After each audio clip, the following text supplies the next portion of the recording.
Do not win battles and lose the race. What do I mean by this?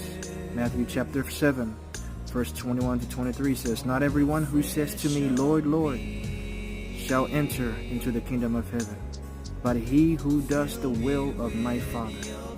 Many will say to me on that day, Lord, Lord, have we not prophesied in your name, cast out demons in your name, and done many wonders in your name? And then I would declare to them, I never knew you. Depart from me, you who practice lawlessness. Brothers and sisters, do not win battles only here and there and lose the race. If you have secret sin, repent from it.